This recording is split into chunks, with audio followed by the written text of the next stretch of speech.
students, today we are going to take up another of Browning's famous dramatic monologue, A Grammarian's Funeral.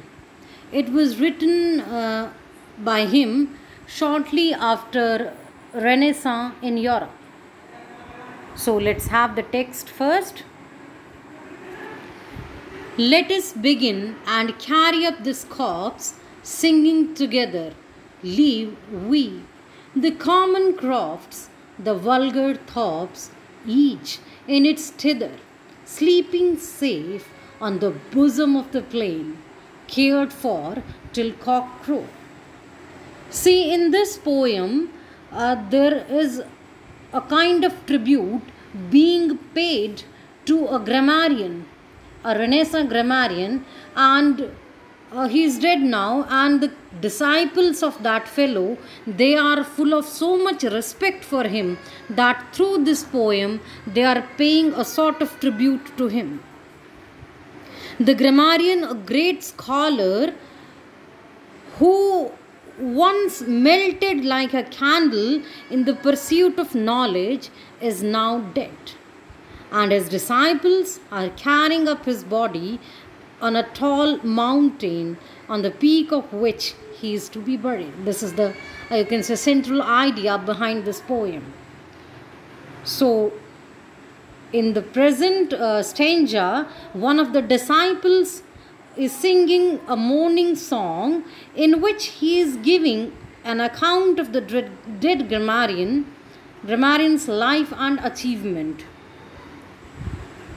As we know, in a dramatic monologue, there is one speaker who speaks, and there are listeners present over the scene, but the listeners do not interfere with the speech of the speaker.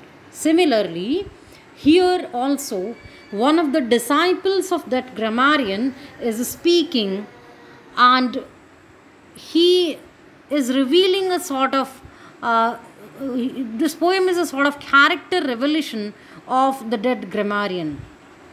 In the present lines, the disciple is saying that they will carry his corpse, that means his dead body, up the mountain.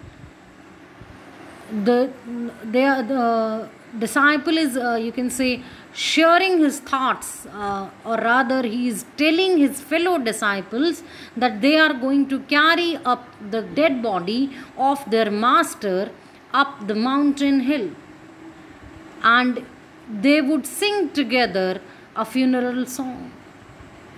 Leave we the common crofts, the vulgar thoughts.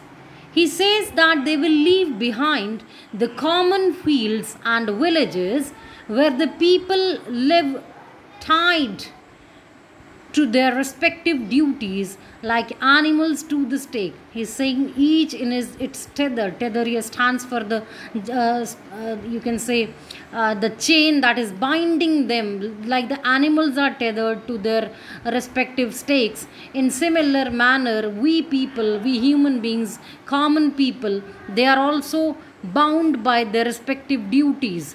So he says that we are not going to bury our master, who was such a learned person, here among these common people, because these are very much, you can say, concerned with their own lives, and they have no respect for that grammarian. So it will not be a good idea to bury him here.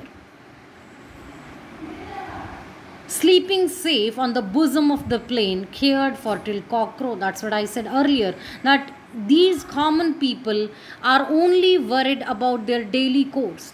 They don't have any respect for that dead grammarian.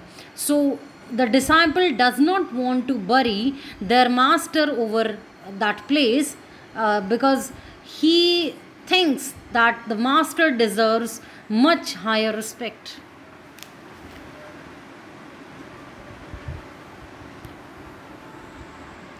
Look out if yonder be not day again, rimming the rock row.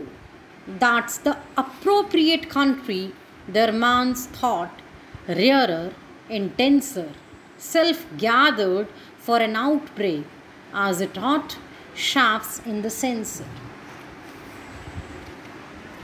The disciple further says that it is still dark on the plains, but the light of the rising sun strikes the edges of the mountain peak.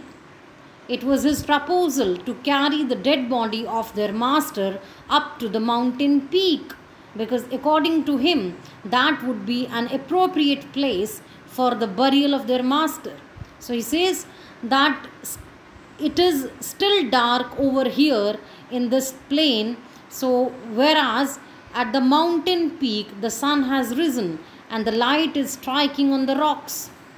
So that's the appropriate country. According to him, that's the proper place where a person of such a great stature as their master should be buried.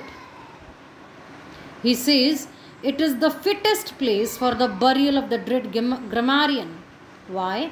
Because it is the home of light, symbolic of learning, whereas according to him, the plain below is the home of darkness, symbolic of ignorance.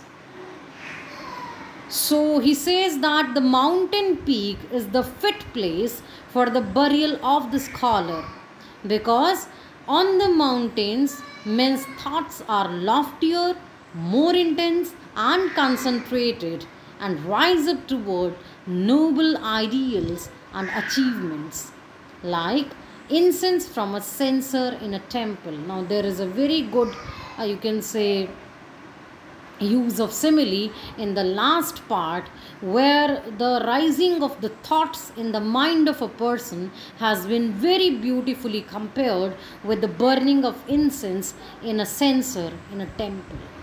So we can very well see how much devoted the disciple is to his master. He is not in a mood to bury his master among the common people. That's why he is imploring others, he is motivating others to carry the dead body of their master up to the mountain peak, and he is giving valid reasons for that even. Let's proceed. Leave we the unlettered plain, its herd and crop, seek we sepulture on a tall mountain, city to the top, crowded with culture. He says, let's leave the plains and the ignorant people and their herds of cattle and their crops. He just implores others or motivates others to carry the dead body of their master up to the mountain hill. On the peak of that tall mountain, the sides of which are covered with cities, right up to the top. And he says cities crowded with culture. He says cities which are the abode of learning and culture, as the plains below are those of ignorance. So the proper place, the fittest place for the burial of their master would be the mountain peak, because all over the mountain there is the light of cities.